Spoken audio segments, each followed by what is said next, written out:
фармони президенти ҷумҳурии тоҷикистон дар бораи ба эҳтиёт рухсат додани хизматчиёни ҳарбие ки муҳлати муқарраргардидаи хизмати ҳарбиро адо намуданд ва даъвати навбатии шаҳрвандони солҳои таваллуди 1994-2003 ҷумҳурии тоҷикистон ба хизмати ҳарбӣ. мутобиқи моддаи 7 қонуни ҷумҳурии тоҷикистон дар бораи мудофиа фармон медиҳам. хизматчиёни ҳарбие ки муҳлати муқарраргардидаи хизмати ҳарбиро адо намуданд моҳҳои апрел майи соли 2021 аз сафи қувваҳои мусаллаҳи ҷумҳурии тоҷикистон, қушунҳои сарҳадии Кумитаи давлатии амнияти миллии ҷумҳурии тоҷикистон, гвардияи миллии ҷумҳурии тоҷикистон, қушунҳои дохилии вазорати корҳои дохилии ҷумҳурии тоҷикистон, қушунҳои мудофиаи граждании Кумитаи ҳолатҳои фавқулода ва мудофиаи граждании назди ҳукумати ҷумҳурии тоҷикистон, бригадаи посбоникунандаи сароёсати иҷрои ҷазои ҷиноятии вазорати адлияи ҷумҳурии тоҷикистон,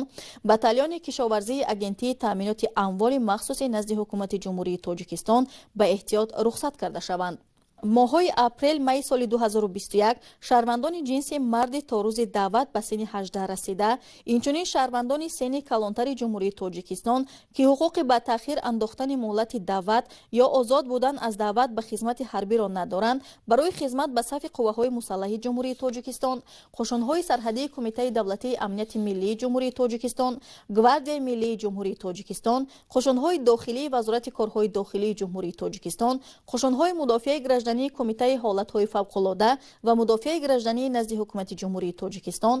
бригадаи посбоникунандаи сароёсати иҷрои ҷазои ҷиноятии вазорати адлияи ҷумҳурии тоҷикистон, батальони кишоварзии агентии таъминоти амволи махсуси назди ҳукумати ҷумҳурии тоҷикистон даъват карда шаванд. вазорати мудофиаи ҷумҳурии тоҷикистон, раисони комиссияи даъватии вилояти мухтори кӯҳистони Бадахшон, вилоятҳо, шаҳри Душанбе ва шаҳру ноҳияҳо бо иштироки намояндагони мақомоти амният ва корҳои дохилӣ даъвати шаҳрвандонро аз ҳисоби интихоби дақиқи даъватшавандагон ба қушунҳои сарҳадӣ, гвардияи миллӣ ва қисмҳои ҳарбии таъиноти махсус бо дар назардошти хусусиятҳои хоси хизмат дар ин воҳидҳо ва дар навбати аввал пуррагардонии онҳо амалӣ намоянд.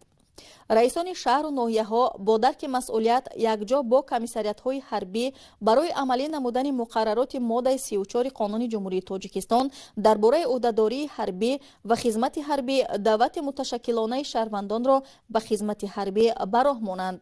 вазорати фарҳанги ҷумҳурии тоҷикистон, Кумитаи кор бо ҷавонон ва варзиши назди ҳукумати ҷумҳурии тоҷикистон, Кумитаи телевизион ва радиои назди ҳукумати ҷумҳурии тоҷикистон омодагӣ ва рафти даъвати шаҳрвандонро ба хизмати ҳарбӣ ба таври васеъ инъикос намуда, хизмати ҳарбиро дар қувваҳои мусаллаҳи ҷумҳурии тоҷикистон ҳамчун вазифаи муқаддаси ҳар як шаҳрванди ҷумҳурии тоҷикистон тарғиб намоянд.